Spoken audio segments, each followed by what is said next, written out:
तो देखना, उसकी शुरुआत यदि कहीं से होती है, राइट बिलीफ से होती है, इसका सही विश्वास होता है, वही अपने सबकॉन्शियस माइंड को अपने अनुसार बना सकता है। समाधि तंत्र एक ग्रंथ है, आचार्य पूज्यपाद स्वामी जी महाराज द्वारा रचित। बड़ा गजब का ग्रंथ है, टोटली स्पिरिचुअल ग्रंथ है। उस ग्रंथ में पूरी साइकोलॉजी भरी हुई है।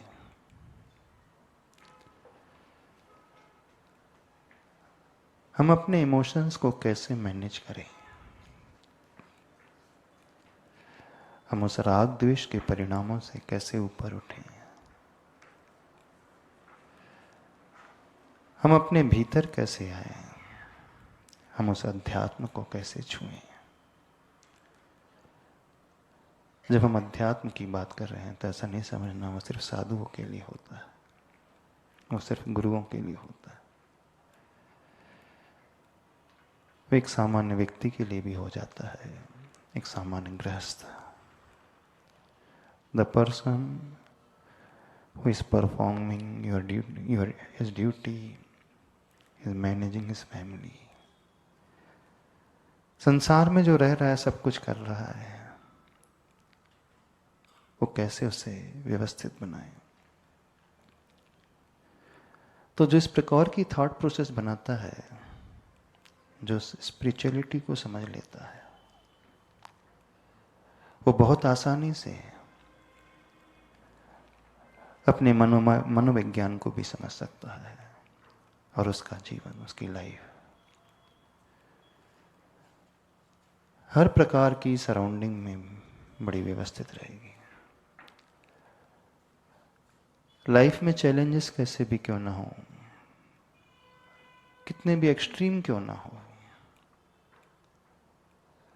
हर एक्सट्रीम चैलेंजेस को वो पर्सन बड़ी अच्छे से फेस करना सीख लेता है।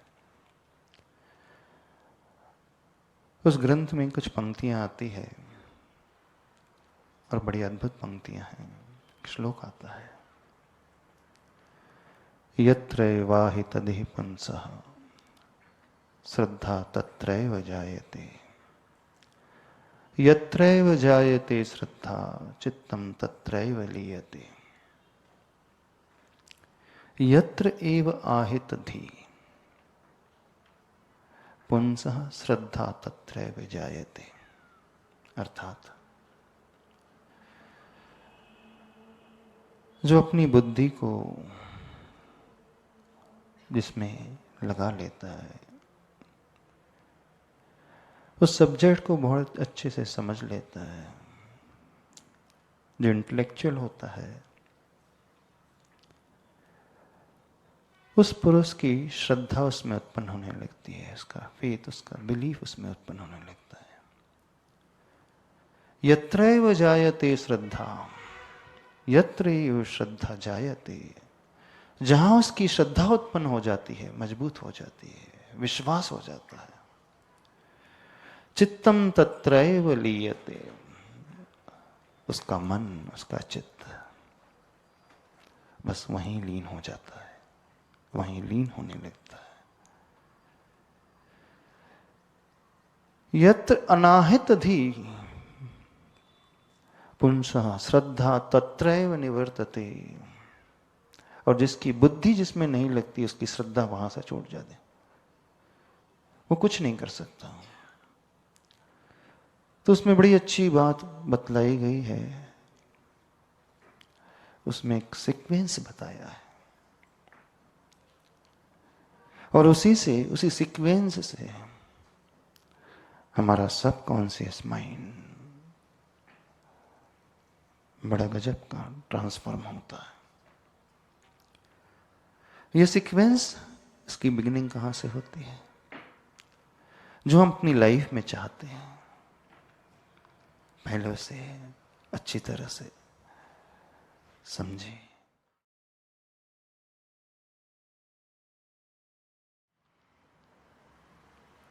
प्रॉब्लम जानते हो कहाँ है? जब भी आप अपनी लाइफ में कुछ चाहने की कोशिश करते हो, पाने की कोशिश करते हो, वह सिर्फ आपकी इंटेलेक्ट का विषय बनता है, बुद्धि का विषय बनता है। और साइकोलॉजी ये कहती है जो भी हम चाहते हैं अपनी लाइफ में, उसे हम जब तक फील करना नहीं सीखेंगे, हम उसे पा नहीं सकते। आपने मैनिफेस्टेशन का नाम सुना होगा, अथवा लॉ ऑफ अट्रैक्शन का नाम सुना होगा। कई लोग मैनिफेस्टेशन की बात करते हैं, वो आज बात करते हैं whatever we manifest we get. ये मैनिफेस्टेशन क्या है जानते हो? इस मैनिफेस्टेशन को जैनाचार्यों ने बहुत पहले, हजारों साल पहले बतलाया। आज उसे रिसर्चर्स नाम दे रहे हैं मैनिफेस्टेशन का। आज उसे डॉक्टर्स जो है, वो टीम जो है, उसे कहती है मैनिफेस्ट करो।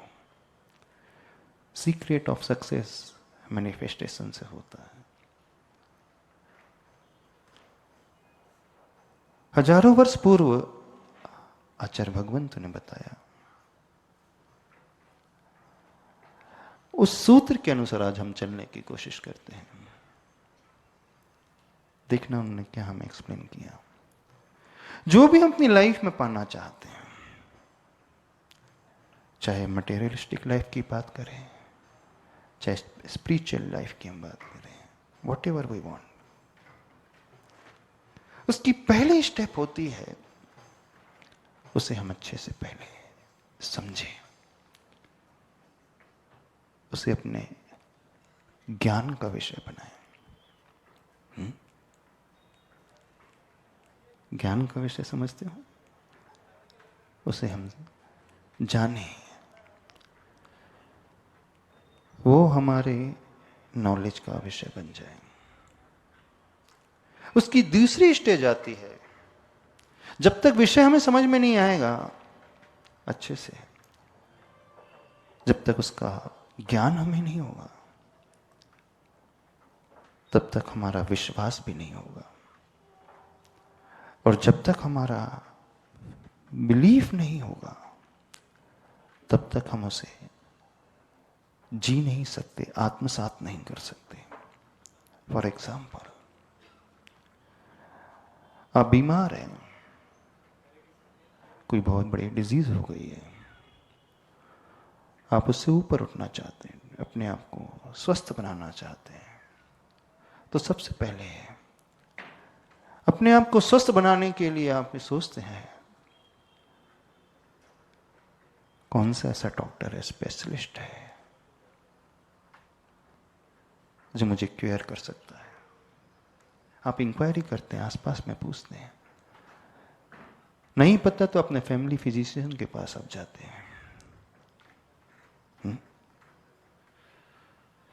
सब उससे पूछते हैं, वो फैमिली फिजिशियन आपको सजेस्ट करता है, वो ऑन्कोलॉजिस्ट का नाम बता देता है, क्योंकि डिजीज ही बड़ी भयंकर है, खतरनाक है, कैंसर। वो फिजिशियन तो है, फैमिली फिजिशियन, लेकिन उसके बस की बात नहीं है। वो सजेस्ट करता है बेस्ट ऑन्कोलॉजिस्ट कौन है, बेस्ट स्पेशलिस्ट कौन है, डॉक्टर है। तो पहली स्टेज हो गई आपकी उस इंफॉर्मेशन को गैदर करना, वो आपकी ब्रेन का विषय बना, मस्तिष्क का विषय बना। सेकंड स्टेज आती है, आप और इंक्वायरी करते हैं उस डॉक्टर के बारे में, आखिर वो कैसा है, उसकी हिस्ट्री चेक करते हो, उसका पास्ट रिकॉर्ड देखते हो, कितना एक्सपीरियंस है, कितनों को उसने ठीक किया है, कितने लोग उससे क्योर हुए हैं। जब आप उस ट्रैक रिकॉर्ड को चेक करते हो,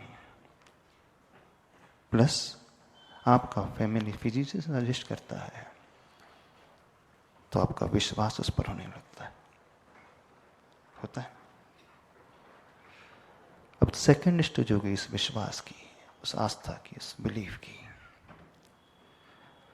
आप डॉक्टर के पास जाते हो, डॉक्टर आपका चेकअप करता है और चेकअप करने के बाद, डायग्नोस करने के पश्चात वो प्रिस्क्राइब कर देता है पर्टिकुलर मेडिसिन। किस प्रकार की आपको मेडिसिन लेना है, क्या आपका फूड इनटेक होगा, कैसी आपकी लाइफ स्टाइल उस समय रहेगी, क्या करना है क्या नहीं करना, आप उसे सुनते हो, समझते हो और उसे समझ करके इंप्लीमेंट करना प्रारंभ कर देते हो। यही होता है।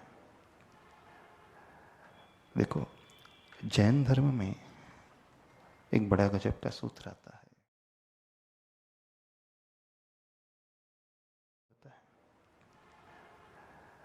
देखो, जैन धर्म में एक बड़ा गजब का सूत्र आता है, सम्यक दर्शन ज्ञान चारित्राणि मोक्ष मार्ग।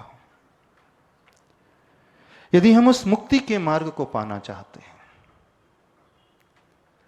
यदि हम उस सुख को पाना चाहते हैं, यदि हम अपनी लाइफ को बहुत अच्छा बनाना चाहते हैं, अपनी लाइफ को हम टेंशन फ्री जीना चाहते हैं, यदि हम अपने भीतर ट्रांसफॉर्मेशन चाहते हैं, क्योंकि ट्रांसफॉर्मेशन का अर्थ ही है कि आप अपने आप को बहुत ऊपर उठाना चाहते हो, उस मेंटलिटी से ऊपर उठाना चाहते हो जिसे आप नहीं पा रहे हो। तो उसकी शुरुआत उस सम्यक दर्शन से होती है, उस बिलीफ से होती है, और बिलीफ के साथ सम्यक ज्ञान आना बहुत आवश्यक है, सही जानकारी होना बहुत आवश्यक है। जब सही जानकारी हो जाती है और आपका विश्वास हो जाता है उस डॉक्टर के ऊपर, जैसे जैसे डॉक्टर आपको प्रिस्क्राइब करता है, जो जो वो कहता है एज इट इज आप बिल्कुल एक्सेप्ट कर लेते हो। कोई डाउट होता है डॉक्टर पे? आपको कुछ नहीं मालूम उसके मेडिकल फील्ड के बारे में, मेडिसिन कैसे बनती है आपको नहीं पता, डिजीज क्यों हो गई आपको नहीं पता, आपकी बॉडी में क्या चल रहा है आपको कुछ नहीं पता, कोई मेडिकल टर्मिनोलॉजी नहीं मालूम आपको, कोई कंसेप्ट नहीं मालूम, कोई प्रिंसिपल नहीं मालूम। आपको सिर्फ इतना मालूम है कि यदि मुझे ठीक करेगा तो सिर्फ ये डॉक्टर करेगा। मेरा इतना गहरा विश्वास उत्पन्न हो गया। अब ये सूत्र, ये फॉर्मूला हम लोगों के लिए भी दिया है मुक्ति के मार्ग के रूप में। यदि हम अपने आप को मुक्त करना चाहते हैं, दुखों से ऊपर उठाना चाहते हैं, उस विश्वास, और आप लोगों की लाइफ में भी, सांसारिक जीवन में भी बिल्कुल ऐसा ही होता है। दुनिया में किसी भी क्षेत्र में यदि कोई कार्य होता है तो कहीं ना कहीं में पहला विश्वास आता है। आज साइंस भी है, पहले वो अजम्पशन करता है, सोचता है ऐसा करना है, उस विश्वास के बल पर करता है, फिर न जाने कितने एक्सपेरिमेंट्स करता है, फिर बाद में रिसर्च करके वो प्रूव कर देता है। तो यदि हम अपने सबकॉन्शियस,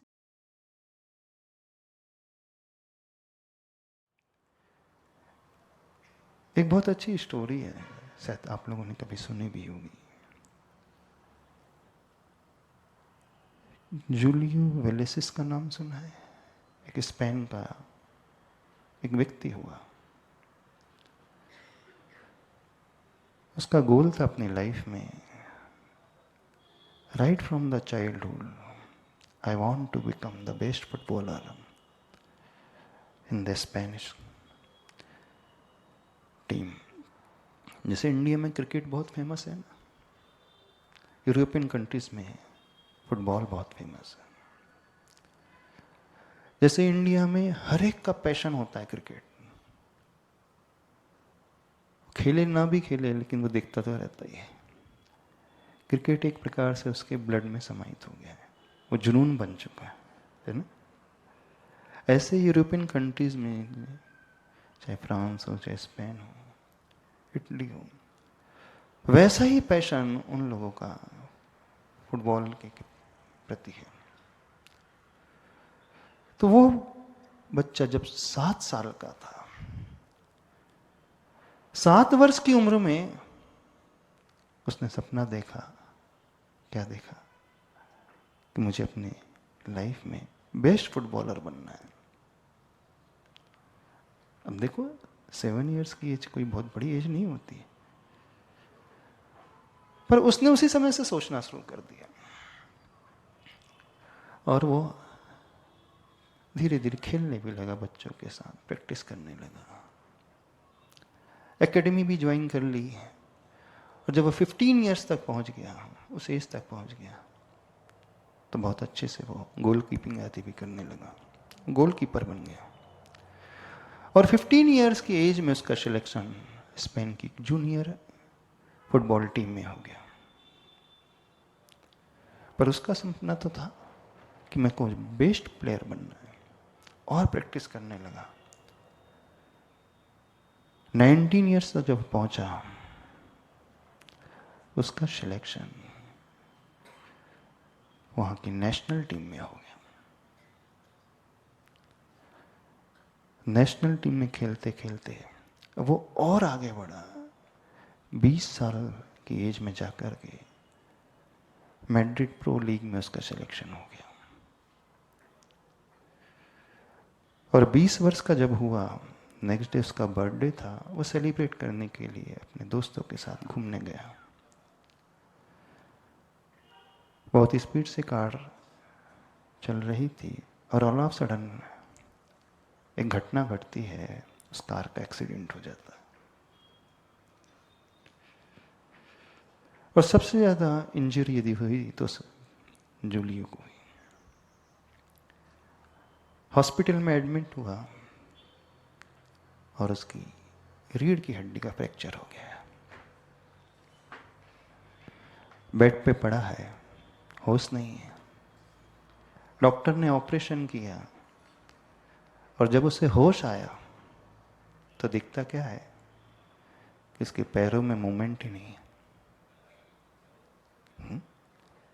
अभी तक उसे होश नहीं था, जैसे ही होश आया तो दर्द से, पेन से वो कराह रहा था और उसने फील किया कि मेरे पैरों में सेंसेशन ही नहीं है। वो शॉक रह गया। डॉक्टर से पूछता क्या हुआ? डॉक्टर कहता है तुम्हारा बड़ा फ्रैक्चर हुआ है स्पाइन का, नर्व कंप्रेशन हो गया है और तुम्हें पैरालिसिस हो गया। जैसे ही वो सुनता है, 20 वर्ष की एज में, at the age of 20 years, right from 7 years जो प्रैक्टिस कर रहा था, सपना देख रहा था और दिल से देख रहा था, ऐसा नहीं सिर्फ बुद्धि से, दिल से देख रहा था। और 13 इयर्स की लॉन्ग जर्नी होने के पश्चात जब उसका सिलेक्शन टीम में हो गया, ट्रेजेडीज के साथ घटती है और उसकी आंखों से आंसू आ जाते हैं। अब क्या होगा? डॉक्टर को पता था कि उसे गोल कीपिंग करना है, फुटबॉल में खेलना है। डॉक्टर ने कहा आई एम सॉरी, तुम बच तो गए हो लेकिन अब तुम कभी खेल नहीं पाओगे। मूवमेंट तुम्हारे पैरों में आ नहीं पाएगा और कुछ समय के पश्चात मूवमेंट आ भी जाएगा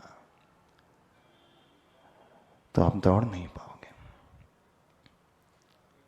अब उसका सारा सपना टूट गया।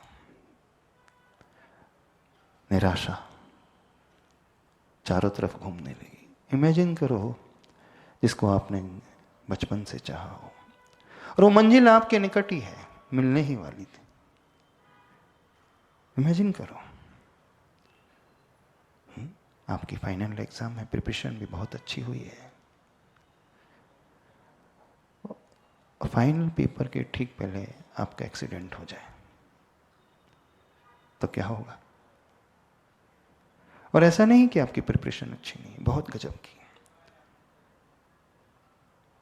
हो सकता है आप टूट जाओ, लेकिन यहां पे ऑप्शन अवेलेबल है।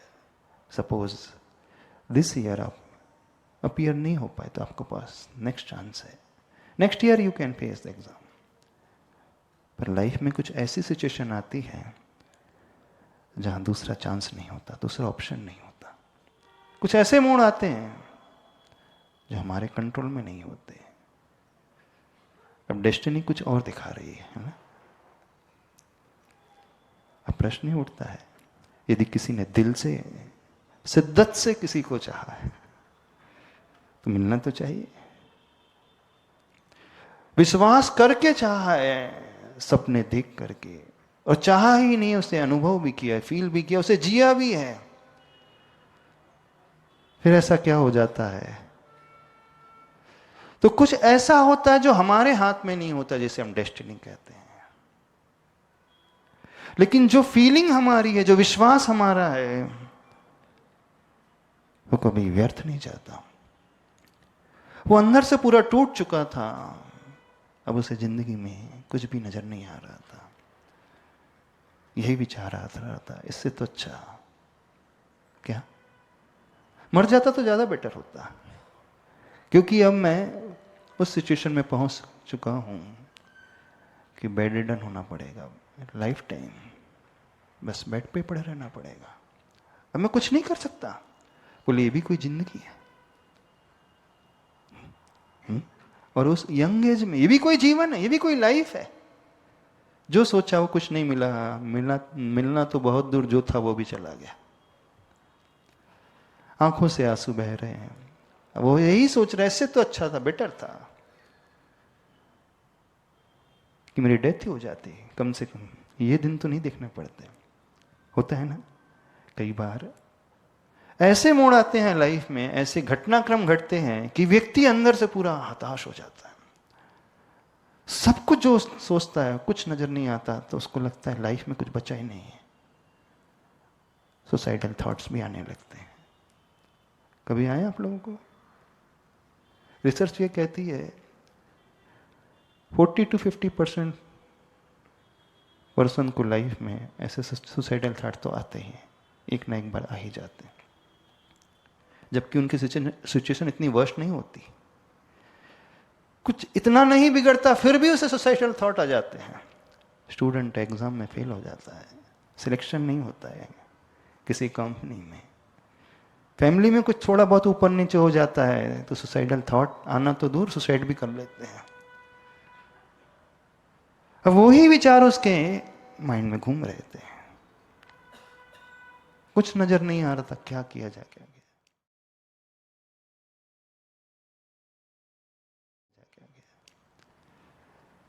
इतने में उसका कोच आता है, उसकी हालत देखता है, ट्रॉमा बड़ा गजब का है, शॉक रह जाता है। वो उसकी मनस्थिति को समझ रहा था, अब कुछ नहीं बचा इसके पास, अब क्या किया जाए, कैसे से समझाया जाए।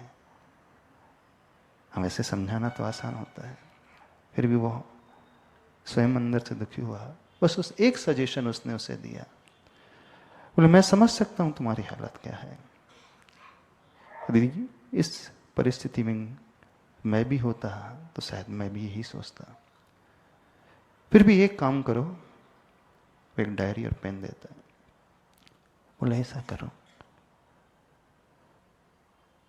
जो जो तुम्हारे थॉट्स आ रहे हैं, तुम्हारे मन में आ रहे हैं, जैसे विचार आ रहे हैं, कुछ भी नहीं सूझ रहा है, एकदम निराश हो गए, हताश हो गए, सुसाइडल थॉट आ रहे हैं, ठीक है, बस इसमें लिखते चले जाओ।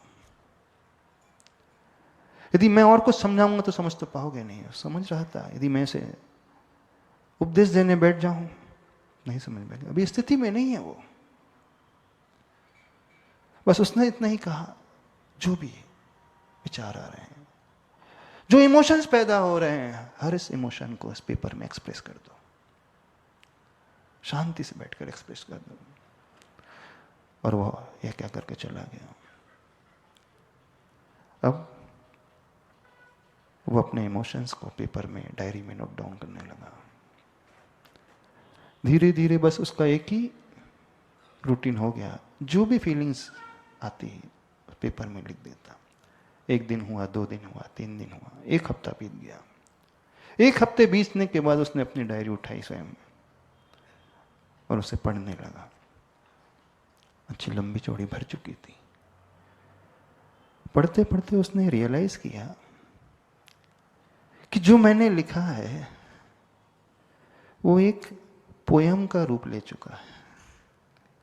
क्योंकि होता है ना, जब व्यक्ति अंदर से व्यथित होता है, अंदर से कुछ फेस करता है, तो जो निकल करके आता है वो अद्भुत निकल करके आता है। जो भी उसने नोट डाउन किया था बहुत अच्छी पोयम अथवा सॉन्ग का रूप ले चुका था। अब उसका वो सपना टूट चुका था। अब मैं तो फुटबॉल कभी खेल नहीं पाऊंगा, अब क्या किया जाए। एक परिस्थिति है मैं सुसाइड कर लूं, अथवा दूसरी तो परिस्थिति है ऐसे ही घुट घुट करके मरूं, क्या करूं। अब जो उसने पंक्ति लिखी थी, धीरे धीरे वो रियलाइज कर रहा है कि एक सॉन्ग जैसी बन चुकी है, तो उसे गुनगुनाने लगा। और उसकी वर्डिंग बड़ी गजब की थी। उसका हर एक शब्द बोल रहा था, हर एक शब्द में कशिश थी, हर एक शब्द में अपनी एक गहरी पकड़ थी। और धीरे धीरे एक सॉन्ग का रूप ले चुका, उसे गुनगुनाने लगा। और जब वो स्वयं गुनगुनाने लगा तो उसने ये रियलाइज किया, ये तो बहुत अच्छा सॉन्ग जैसा बन गया। अब उसका इंटरेस्ट सिंगिंग में डेवलप होने लगा। अब वो धीरे धीरे सिंगिंग की प्रैक्टिस करने लगा। और प्रैक्टिस करते करते अब उसने सोचा कि मैं फुटबॉलर तो नहीं बन पा रहा हूं, मैं एक सिंगर बन सकता हूं। अब उसने एक नया सपना देखना शुरू किया। जैसे ही उसने नया सपना देखना शुरू किया, अपने फैमिली मेंबर से कहा, फ्रेंड से कहा। फ्रेंड्स लोग आकर के कहते हैं, बड़े सपने लाइफ में नहीं देखने चाहिए। अभी तक तो तुम्हारा सपना बहुत अच्छा था फुटबॉलर बनने का, और बहुत सारी फुटबॉल टीम होती थी, नेशनल टीम होती है, इंटरनेशनल टीम होती है, प्रोफेशनल्स लीग होती है, और एक एक टीम में 11 प्लेयर्स होते हैं, एक्स्ट्रा प्लेयर्स होते हैं। वहाँ ऑप्शंस बहुत सारे अवेलेबल होते हैं, चॉइसेस बहुत होती हैं, और प्रोबेबिलिटी बहुत होती है सक्सेस होने की। लेकिन आप सिंगर बनने का ख्वाब देख रहे हो, यहाँ तो प्रोबेबिलिटी बहुत कम होती है। अब तुमने सपना देखा, तुमने विश्वास से सपना देखा, वो टूट गया। इसलिए शांति से रखो, ज्यादा ऊंचा मत सोचो, नहीं तो टूट जाएगा तो कहीं के नहीं रह जाओगे। बात तो सही की। होते हैं ना कुछ लोग आकर के इस प्रकार की सलाह देने बैठ जाते, पर उसका मन नहीं माना। उसने गाना शुरू कर दिया और गा करके थोड़ा सा रिकॉर्ड भी किया। तो जो उसने पहला सॉन्ग गाया लोगों को पसंद आया, तो एक म्यूजिक कंपनी ने उसे अप्रोच किया, फिर उसका एल्बम निकला, और धीरे धीरे वो एक ऐसा सिंगर बन गया वर्ल्ड का। 14 लैंग्वेज में उसके करोड़ों एल्बम निकले और best singer of the world बना। कौन? जो फुटबॉलर बनना चाहता था, जिसका विश्वास था मुझे फुटबॉलर बनना है, और ट्रेजेडी घटती है और वो फुटबॉलर न बन करके एक सिंगर बन गया। बात कुछ समझ में आ रही? हम सिर्फ इतना कहना चाहते, जब हम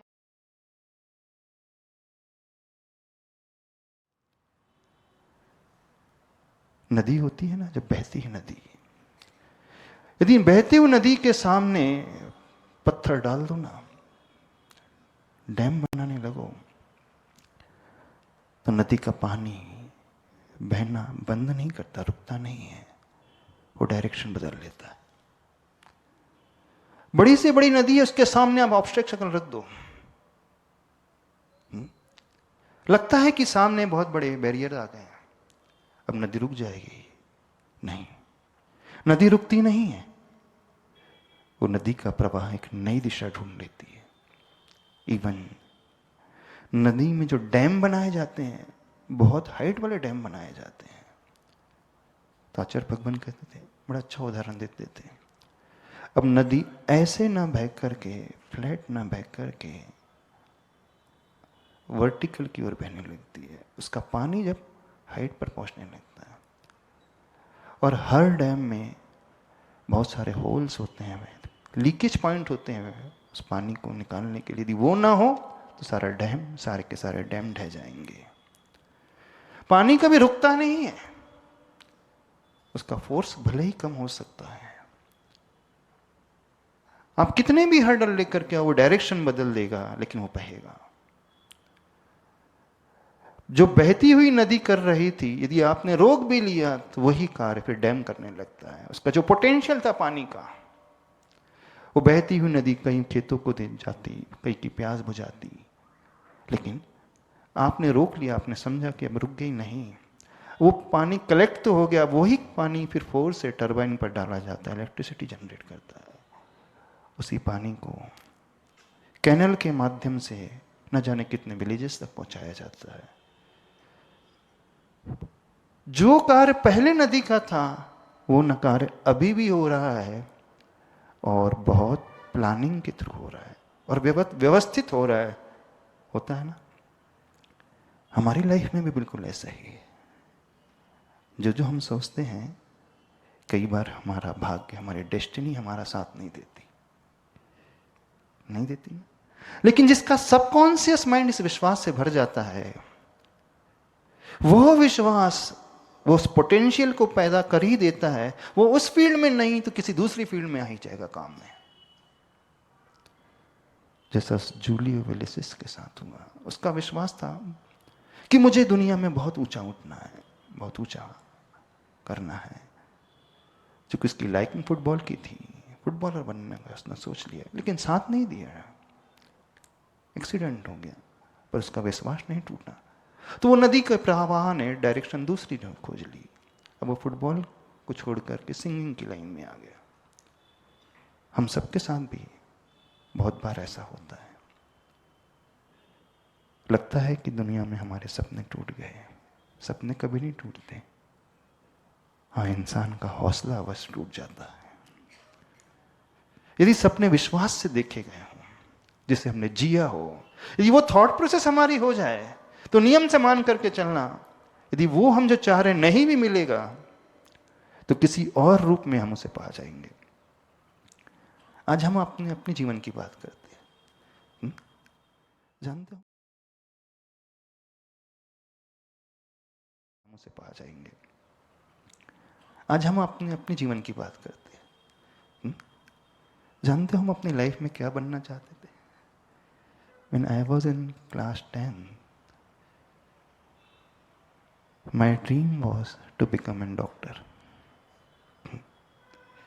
हमारा सपना जानते हो क्या था? एक डॉक्टर बनने का था।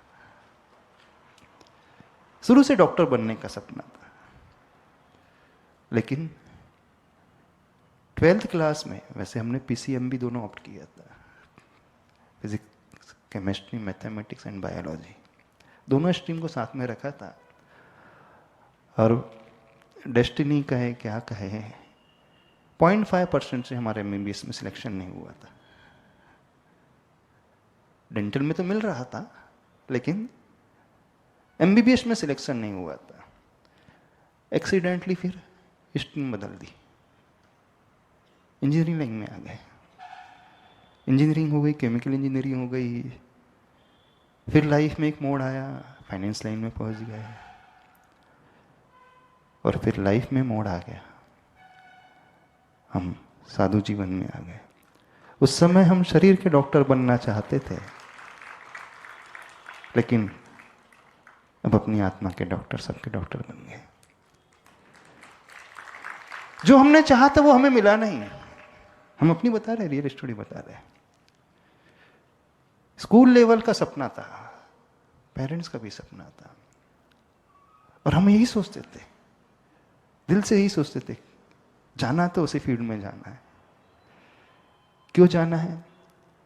क्योंकि वो फील्ड ऐसी है, वहां सिर्फ व्यक्ति अपने लिए नहीं जीता है, सोसाइटी के लिए भी जीता है, दूसरों के लिए भी कुछ दे सकता है, दूसरों के लिए कुछ कर सकता है।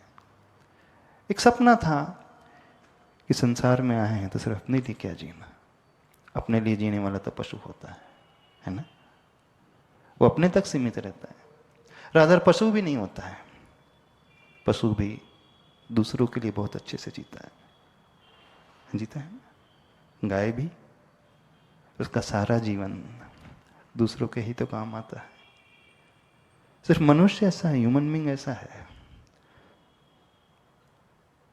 वो चाहे तो सबके लिए भी जी सकता है, पर मैक्सिमम लोग अपने लिए जीते हैं। तो हमारा भाव था, हमारा सपना था, जिंदगी मिली है, लाइफ मिली है, तो इस लाइफ को कुछ ऐसी बनाई जाए कि अपने साथ साथ हम सोसाइटी के क्या काम आ सकते हैं, किसके लिए हम क्या कर सकते हैं। और उस समय सोचा कि मेडिकल लाइन सबसे बेस्ट लाइन है। वहाँ करुणा की भावना, सेवा की भावना होती है। जब कोई डॉक्टर है किसी पेशेंट को ठीक करता है, तो डॉक्टर को एक सेटिस्फेक्शन मिलता है। वो उसको मेडिसिन नहीं देता, उसे लाइफ दे देता है। और दुनिया में सबसे बड़ा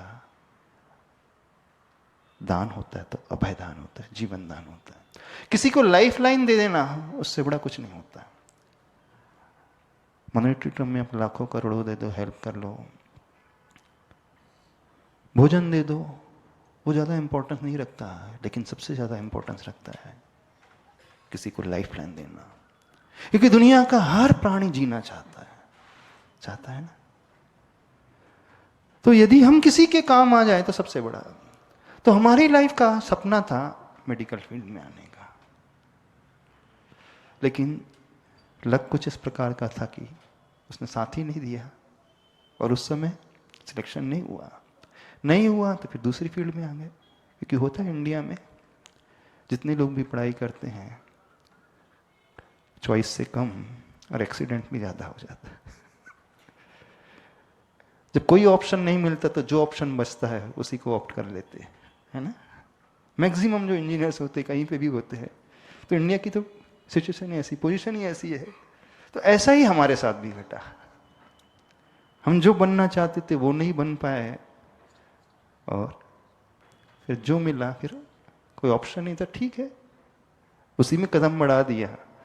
लेकिन जो अंदर छिपा हुआ होता है भाव, यदि हम दिल से किसी को चाहते हैं, जिस कार्य को चाहते हैं, जिस विश्वास के साथ चाहते हैं, जिसे हम जीते हैं, जिसको हम फील करते हैं, वो ठीक उसकी भांति होता है जैसे बहती हुई नदी का पानी होता है। आप बहती हुई नदी के पानी को रोक भी लो, लाख कोशिश करो, कितने भी पत्थर डाल दो, डैम खड़ा कर दो, नदी कभी रुकती नहीं है, नहीं रुकती है। थोड़ी देर के लिए लगता है, फील होता है, एक डैम बनने के पश्चात आपने नदी को रोक लिया, लेकिन नदी का पानी सीधा ना बह करके अब वर्टिकली बहने लगता है, ऊपर उठने लगता है। और जब वो ऊपर उठने लगता है एक लिमिट के पश्चात, डैम के गेट को खोलना ही पड़ता है। यदि गेट ना खुले जाए तो सारे के सारा शहर जो है तबाह हो जाएगा। तो धीरे धीरे वो ऊपर उठता है, फिर वो ऊपर से बहता है और फोर्स के साथ बहता है। और इस फोर्स के साथ बहता है कि कईयों के जीवन को रोशन कर देता है उस इलेक्ट्रिसिटी की जनरेशन के माध्यम से। और इस प्रकार से उसके पानी को डाइवर्सिफाई किया जाता है कि कई गांवों को वो जीवन दान दे देता है। जो पानी का गुणधर्म था, उसकी क्वालिटी थी सबकी प्यास बुझाना, सबको जीवन देना, सबको प्राण देना, वो तब भी काम करता है। कैनल के माध्यम से करता है, इलेक्ट्रिसिटी जनरेशन के माध्यम से करता है, कुछ रुकता नहीं। ठीक हर एक के साथ होता है। यदि आपका विश्वास कुछ पाने का है, बिना किसी डाउट के, बिना किसी संदेह के कुछ करने का है, लेकिन वो आपके सिर्फ बुद्धि का विषय नहीं, हृदय का यदि विषय बना हो, तो नियम से मान करके चलना, वो कभी वेस्ट नहीं होता, व्यर्थ नहीं जाता, होता है, हो ही जाएगा। हाँ, वो किसी दूसरे रूप में होगा, जैसा उस जूलियो के साथ हुआ। वो फुटबॉलर बनना चाहता, लेकिन दुर्भाग्य ऐसा नहीं बन पाया। और जिसने जिंदगी के अपने 13 साल 13 ईयर्स उस प्रैक्टिस में निकाला, और जब मंजिल पास में थी उसके साथ घट गया। तो जब जब जीवन में हमारे ऐसे,